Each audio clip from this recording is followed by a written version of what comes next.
সাম্প্রদায়িক মতবিশেষের সৃষ্টি করে গেছেন, এইরকম বিপরীত ধারণা ওইসব বই পড়ে অনেকের মনে উদিত হয়ে থাকে। সেই বিপরীত ধারণা সংশয় দূর করবার জন্য সারদানন্দ কি করলেন, সে কথা নিয়ে ফিরছি কটি গানের পর।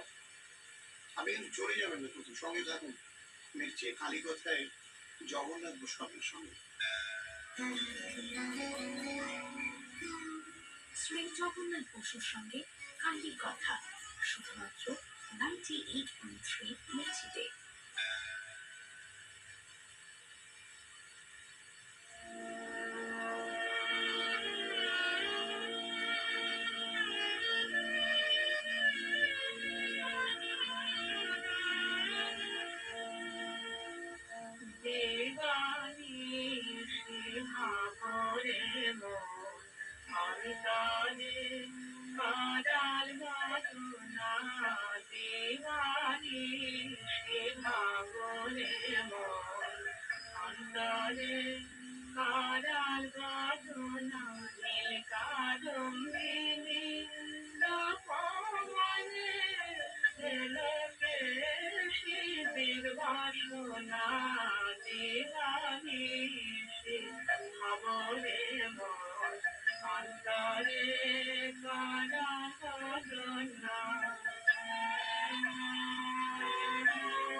ভোরের আলোর সঙ্গে মিশে যাক মায়ের আশীর্বাদ।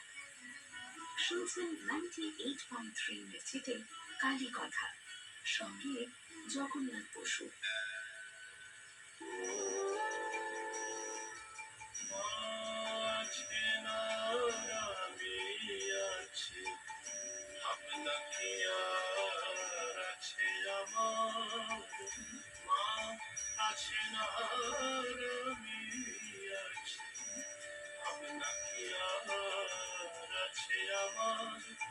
আমি মায়ের হাতে খাই পড়ি, মানিয়েছে আমার ভার।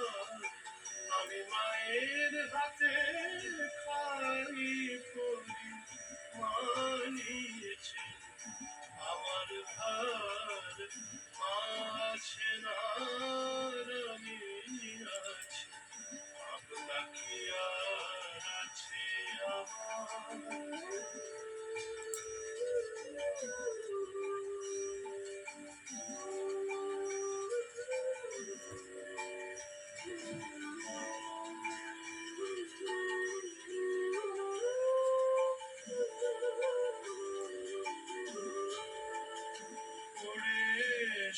সংসার পাকে ওর বিপাকে যখন দেখি অন্ধকার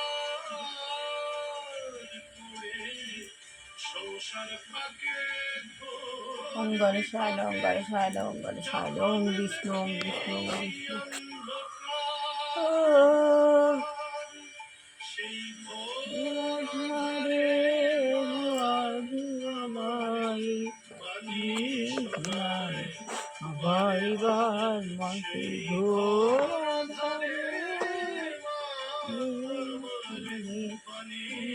সময় বারে বার মা আছে না আমি আছি, ভাবনা কি আর আছে আমার। আমি আত্মা শান্ত সন্তুষ্ট দুর্ভূত মাঝখানে অবস্থা সত্য দেবতা শান্তি তার দেব আপন নিজের ইংরেজি পরিতিরিশ চালু হয়ে যায় সংঘগুলি সৃষ্টি কর্ম করবার জন্য অ্যান্ড হে ভে snake hey bird hey monkey hey উপরে উঠছি উপরে উঠছি উপরে উঠছি উপরে উঠছি উপরে উঠছি উপরে উঠে মোর অর্ধ শাখা একটা বৃক্ষ আছে, বৃক্ষের নিচে বাবা শিব বসে আছে। বাবার প্রচন্ড রুটি চারদিকে বিচ্ছিন্ন হচ্ছে বাবার পাওয়ার নেওয়ার জন্য আমি বাবার সামনে গিয়ে বাবার বিহুজুরের মধ্যে থেকে আমি আবার বিহুজুরের মধ্যে দিয়ে পার ভরে নিচ্ছি। ওম শান্তি। সে বিপথ হতে ধরে হাতে মাঝে করেছেন উদ্ধার, বিপথ হতে ধরে হাতে মাঝে করেছেন উদ্ধার। মা আছেন আর আমি আছি, ভাবনা কি আর আছে আমার।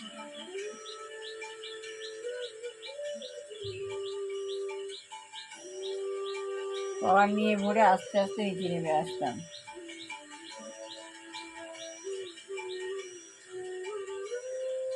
বাবার পাওয়ার নিয়ে নিলাম, শরীরটা হালকা হয়ে গেল বাবার পাওয়ার নিয়ে। শ্রী গুরু জয়, শ্রী গুরু জয়, শ্রী গুরু জয়, শ্রী গুরু গুরু শিব শিব গুরু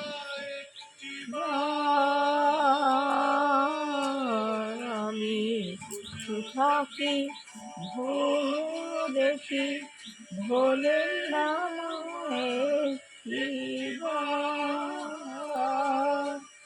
এমন স্নেহের কে আছে আজ আছে আমি মা। বড় শিব জয় শিব শিব গুরু আমি মায়ের মা আমার আছি না আমি আছি, ভাবনা কি আর আছে না মা সরস্বতী মা সরস্বতী লক্ষ্মী মানিয়েছেন আমার ভাই মা আছে ওনার আছে, ভাবনা কি আর আছে আমার। গীতা গীতা গীতা আমার অন্তরে অন্তর্নিহিত দেবতা কেমন লাগছে কালী কথা? আপনার মতামত ভগবান আমাদের জানান শিব আমার কাছে এদিকে রয়েছে। 7090983983 অলৌকিক নম্বরে ঘটনা আছে কালী একটা। কথা 98.3 আমি শিব মির্চিতে গুরুকে শিব বিয়া করি। শুনছেন সাই বাবাই কালী সাই কথা শুধুমাত্র 98.3 মির্চিতে, সাই বাবাই সঙ্গে জগন্নাথ বসু। সাই বাবা।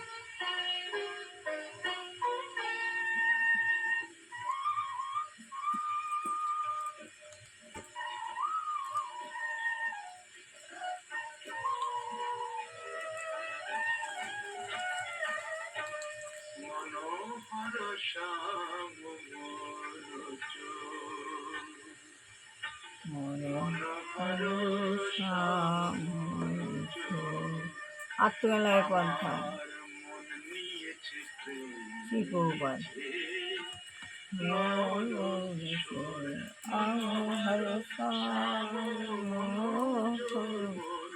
বর্ষাম। মনোহর শ্যাম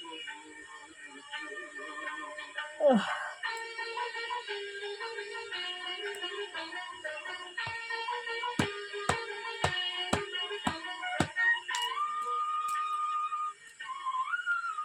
কিসে গিয়ে গেল সব।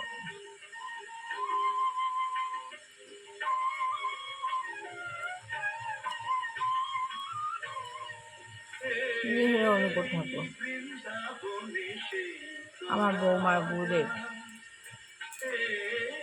বৃন্দাবনে সে তো রাজা, করলে চুরি দেয় সে সাজা বৃন্দাবনে সে তো রাজা। রাজা চুরি তাই শিবপ্রভাত বলছেন, বলো জানাই করে নালিশ মোর রাজা চুরি করলে বলো জানাই করে শিবপ্রভাত বলছেন ভগবত প্রেম সেটি হচ্ছে কৃষ্ণ ভগবানিত। ভগবতকে প্রেম করছেন সেটাই হচ্ছে কৃষ্ণ ভগবানিত। একই। মনোহর শ্যাম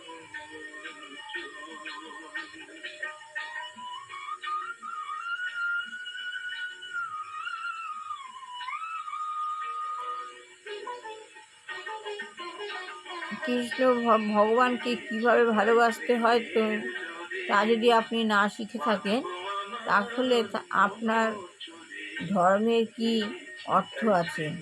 বলছে ভগবান কিভাবে ভগবানকে কিভাবে ভালোবাসতে হয় যদি আপনি না জানেন, তাহলে আপনার ধর্মের কি অর্থ আছে? তাহলে আপনার ধর্মের কি অর্থ আছে?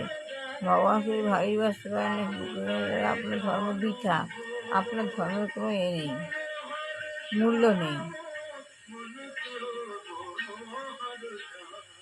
আপনি যখন যথাযথভাবে ভগবত প্রেম শ্রী জগন্নাথ বসুর সঙ্গে কাহিনী কথা শুধুমাত্র 98.3 মির্চিতে। আপনি যখন যথাযথভাবে ভগবত প্রেমের স্তরে অধিষ্ঠিত হন, আমি যেগুলো আপনাকে বলে চলেছি তখন সেগুলোর মধ্যে অনেক তথ্য রয়েছে, বইগুলোর মধ্যে যে বিশ্লেষণগুলো আছে সেগুলো মঙ্গলময় বলছি। আসলে আমার যেটা মনে হচ্ছে দুটো মত। একটা হচ্ছে সাধন পথে এগিয়ে ভগবানের যাওয়া, সঙ্গে আপনার সম্পর্ক ঠাকুরের যে উপলব্ধি সাধনা আছে করতে ভক্তি পারেন। রস সেগুলো। তাহলে অন্যদিকে আপনি সেবা, শিখে থাকবেন কি রামকৃষ্ণ মিশন যে সেবা কীভাবে ধর্মে ভগবানকে নিযুক্ত। ভালোবাসতে হয়, এইটা হয়তো অনেকে তা আপনি প্রথম শিখে প্রথম থেকে থাকবেন। মনে হয় তাহলে ঠাকুরের দিকে আপনার বেরিয়ে যাচ্ছে, ধর্মের কি ঠাকুরের অর্থ এই আছে? ঘটনাটাকে তাহলে তাহলে আপনার ধর্মের কি ঠিক মতো অর্থ আছে? অনুসরণ করা হচ্ছে না। কিন্তু ঘটনা তা অর্থের নয়, ভক্ত এবং ভগবান তো একই হয়ে আছে। ধরুন ঠাকুর একদিকে সাধনা যেমন করছে, আপনি তেমনি যখন মানুষের সেবা যথাযথভাবে করার কথা ভগবত বলছেন। প্রেমের স্তরে স্বামী অধিষ্ঠিত যেমন হন, এতে জোর দিয়েছিলেন, এই যখন নিয়ে আমার বোধ হয় যথাযথভাবে ভগবান সেই প্রেম সময় হয়তো জানি না কোনো কোনো ক্ষেত্রে অধিষ্ঠিত কারোর হন, সঙ্গে কারোর মতভেদ হতেও তখন পারে। ভগবানের কিন্তু সঙ্গে সমস্ত ব্যাপারটা উদ্ধপনা দেখতে গেলে স্বামী সম্পর্ক। শারদানন্দের এই লেখা থেকে কিন্তু অনেক কিছু বেরিয়ে আসছে। যেমন হ্যাঁ, ধরুন ওই বিপরীত ধারণা ও সংশয় দূর করবার জন্য এই যেটা বললাম, শারদানন্দ স্বামীজি হিন্দু ধর্ম শ্রীরামকৃষ্ণ প্রবন্ধটি লীলা প্রসঙ্গে তৃতীয় খণ্ডের শুরুতে যোগ করে দিলেন। এরকম মাতৃভক্ত শারদানন্দ শ্রী শ্রী মাকে কলকাতায় তার নিজস্ব বাড়িতে রাখবার জন্য ধার করে বাড়ি তৈরি করলেন। ওই দেনা শোধ করবার জন্য তিনি লীলা প্রসঙ্গ লিখতে শুরু করলেন। তার আত্মকথন, যখন বাগবাজারে উদ্বোধনের বাড়িটি হয় তখন 11,000 টাকা দেনা হয়েছিল। ওই দেনা ঘাড়ে নিয়েই বাড়ি করা হলো। বই বিক্রি করে ওই ধার শোধ হলো। মাকে রাখবার জন্য এই বাড়ি করা, তাকে কেন্দ্র করে তার জন্যই সব। এইভাবে ভরপুর হয়ে তখন সকল কাজে প্রবৃত্ত হওয়া যেত। তিনি যাওয়ার পর সকল উৎসাহ একবারে নষ্ট হয়ে গেল। শরীরটা তো খুব ভালোই ছিল, কিন্তু মার দেহ রক্ষার সঙ্গে সঙ্গে শরীরটাও ভুলে গেল। বলছেন স্বামী শারদানন্দ, মেচিন কালী কথায় জগন্নাথ বসুর সঙ্গে।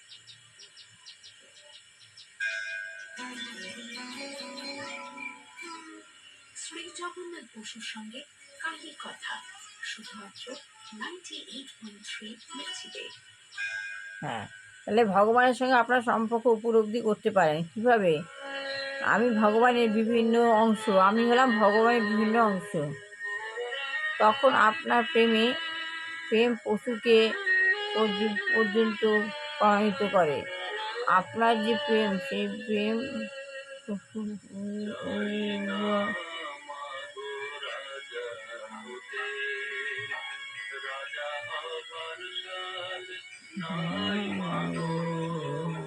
তাহলে ভগবানে ভালোবাসেন, তাহলে আপনি কি কি কি কীটকেও ভালোবাসেন? ভগবানকে ভালোবাসেন, তাহলে আপনি কি কীটকেও ভালোবাসেন? তখন যথার্থ বোধ আসবে। যদিও সেই কীটটি একটি ভিন্ন শরীরে আছে, যদিও কীটটি একটা ভিন্ন শরীরে রয়েছে, তবুও আমার পিতার অংশ, সেই ভগবানের অংশ।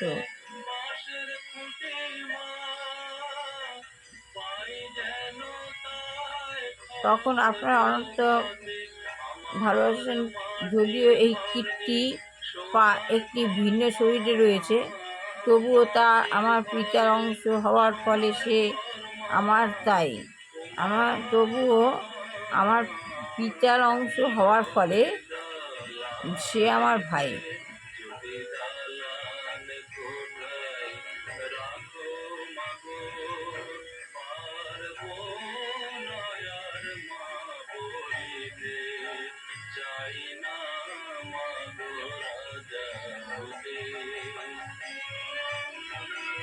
ভগবানকে ভালোবাসেন, তাহলে আপনি যদি একটি কীটকেও ভালোবাসেন, তখন যথার্থ বোধ আসবে। যদিও এই কীটটি একটি ভিন্ন শরীরে আছে, আলাদা শরীরে রয়েছে, ঠিক আছে, তবুও আমার পিতার অংশ হওয়ার ফলে যে আমার ভাই, তখন তা আপনি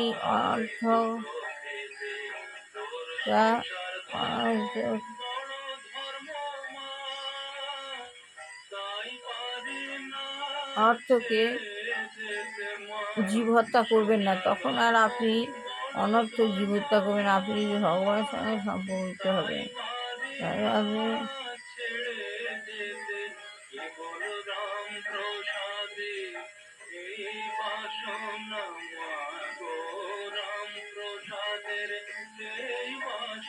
তখন তার আপনি অনর্থক জীব হত্যা করবেন না। আমার পতঙ্গ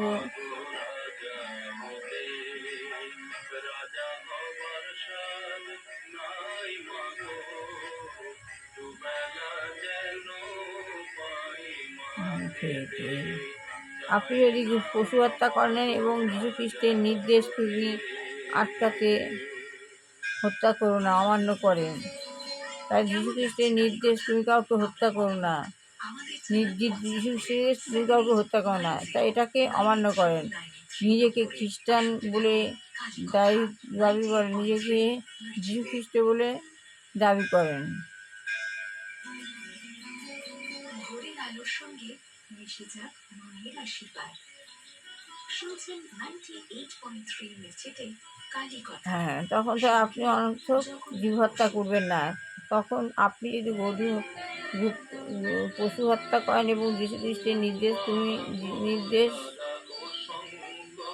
তুমি কাউকে হত্যা করো না, অমান্য করেন, এই নির্দেশটা যদি অমান্য করেন, নিজেকে খ্রিস্টান বলে দাবি জানেন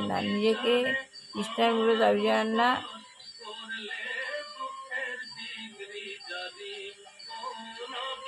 ভগবানের প্রতি আপনার প্রেম নেই, অথচ আপনি নিজেকে কোনো ধর্মীয় গোষ্ঠীর অন্তর্ভুক্ত বলে দাবি করছেন। প্রকৃতপক্ষে সেটি কোনো ধর্ম নয়। ভগবান ঈশ্বরকে হিসেবে বলছেন। এইটুকুনি ভালো লাগলে লাইক শেয়ার কমেন্ট অবশ্যই করে। সবাই ভালো হোক, কল্যাণ হোক, মঙ্গল হোক। বুঝতে পারছেন হোক, চাকরি এগিয়ে ভগবান তখন শক্তি দেন, সাহস দেন। আমার ছেলেগুলো খুব ভালো কল্যাণ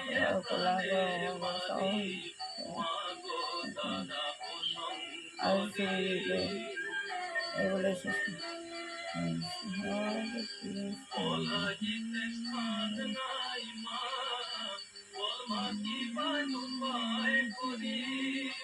বলাইতে স্থান নাই মা, বল মা কি বাই উপায় করি। শিরস্থানের মধ্যে অভয় চরণ, তামিরেছেন ত্রিপুরারি, মা গো দাদা ও শঙ্করী।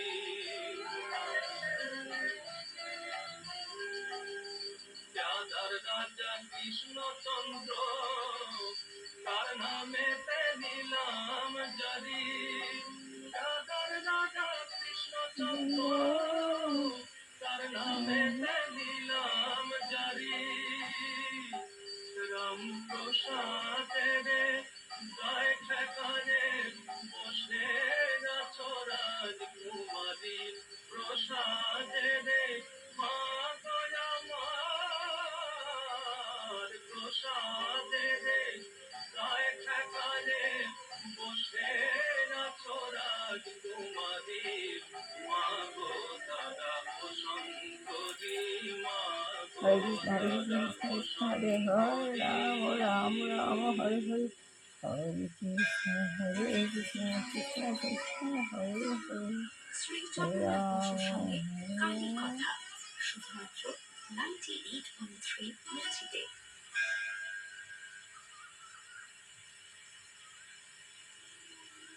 স্বামী শারদানন্দের এই লীলা প্রসঙ্গ বই থেকে আমরা এমন সব কথা জানতে পারি, ঠাকুরের সাধনার কথা, তার দেহ রক্ষার পর কি সমস্যা হয়েছিল, শ্রীমা কিভাবে ঠাকুরকে দেখতেন তার কথা তিনি যখন বলছেন, আবার অন্যদিক থেকে সেবার ব্যাপারটা যখন আসছে তখন তিনি মনে হচ্ছে এরা বোধহয় মঠ বোধহয় ঠাকুরের থেকে দূরে চলে যাচ্ছে। এই যে সব দ্বন্দ্বগুলো হয়েছিল সেগুলোর খবর তো আর আমরা এখন রাখি না, কিন্তু এগুলো জানতে পারলে একটা ভালো লাগে কি হয়েছিল সেই সময়। যেমন ধরুন না কেন, যখন ছেলেবেলা আমরা ইতিহাস পড়ি, বাবরের সঙ্গে তার ছেলের কি হলো, শাহজাহানের সঙ্গে তার ছেলেদের কি হলো, এগুলো তো আমরা জানতে চাই। জানতে কোনো তো আপত্তি নেই, জানতে পারলে ভালোই লাগে, অনেকটা বড় করে ব্যাপারটাকে দেখতে পাওয়া যায়। বৈকুণ্ঠনাথ সান্যাল শ্রীরামকৃষ্ণ লীলামৃত গ্রন্থে লীলা প্রসঙ্গের উৎপত্তির কাহিনীটা লিখছেন অত্যন্ত মর্মস্পর্শী ভাষায়। সেইটি দিয়ে আজকে শেষ করব। কে জানতো যে ঘাস খড়ে ব্যবসায়ী উদার প্রাণ কেদারনাথ দাস শ্রীমান মন্দির জন্য ভূমি দান করবে আর উদ্বোধন পত্রিকাও কিছু টাকা দেবে। এতে দেখা যায় আত্মপুরুষের বাসনা কখনো অপূর্ণ থাকে না, উদ্বোধনের সামান্য টাকা থেকে কিছু হবে না। এইটি বুঝে মাতৃগত প্রাণ শরৎ ঋণগ্রস্ত হয়ে কার্য সম্পন্ন করেন। মন্দির তো হলো, শ্রীমাও অধিষ্ঠান করে কৃতা হলেন বটে, কিন্তু কিভাবে ঋণ শোধ হবে? শরৎ ভালো চিন্তা লাগে করতে লাইক লাগলেন। শেয়ার কমেন্ট অবশ্যই করবেন। ভিক্ষা দ্বারা আশা পূর্ণ অসম্ভব জেনে হরে কৃষ্ণ তখন কৃষ্ণ তিনি হরে রাম রাম রাম শ্রীরামকৃষ্ণ লীলা হরে প্রসঙ্গ কৃষ্ণ প্রণয়নে হরে কৃত কৃষ্ণ সংকল্প হলেন। হরে হরে দেখুন বাস্তবটাকে হরে কিভাবে ভাবতে রাম হচ্ছে। হরে রাম। মাকে তো রাখলাম, বাড়িটি সুন্দর হলো, উদ্বোধনে তো আমি এখনো যাই রেগুলার, খুব ভালো লাগে উদ্বোধনে গিয়ে। আমি তো জানতাম না যে এই বাড়ির শুরুতে 11,000 টাকা ধার হয়ে গিয়েছিল। ভিক্ষা দ্বারা আশা পূর্ণ অসম্ভব জেনে শারদানন্দ শ্রীরামকৃষ্ণ লীলা প্রসঙ্গ প্রণয়নে কৃত সংকল্প হলেন।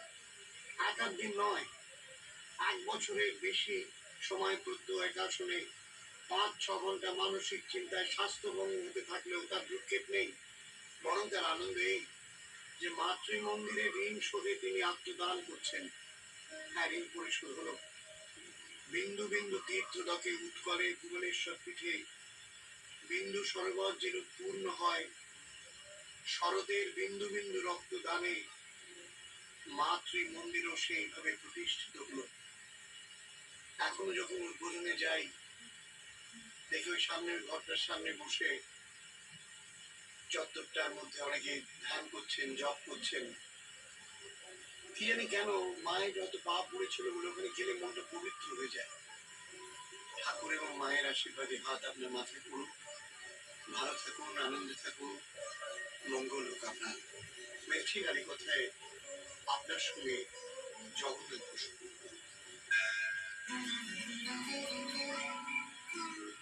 শ্রী জগন্নাথ বসুর সঙ্গে কাহিনী কথা শুধুমাত্র 98.3 মেচিতে।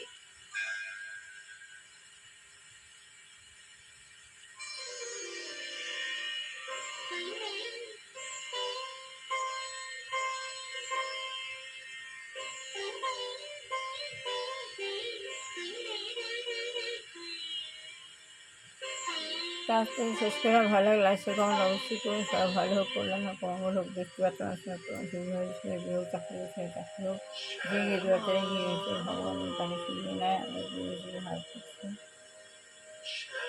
আমার ছেলেকে ভালো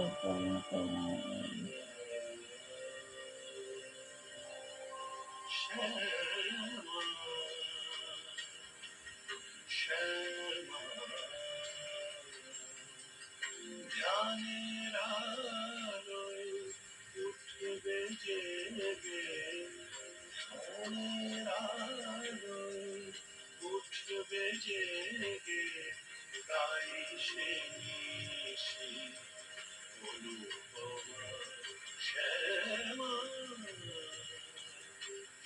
তাদের শেষ করলাম। ভালো লাগলে লাইফে কমেন্ট অবশ্যই করবেন। ছেলের মাকে ভালো রেখো, কল্যাণ করো, মঙ্গল করো, ওদের সত্যমান করো, খারাপ প্রকৃতি থেকে দূরে রাখো, ওদের বুদ্ধি দিও, শক্তি দিও, কাজে কাজে উন্নতি দিও। শেষ করলাম। ভালো লাগে লাইফে কমেন্ট অবশ্যই করবেন।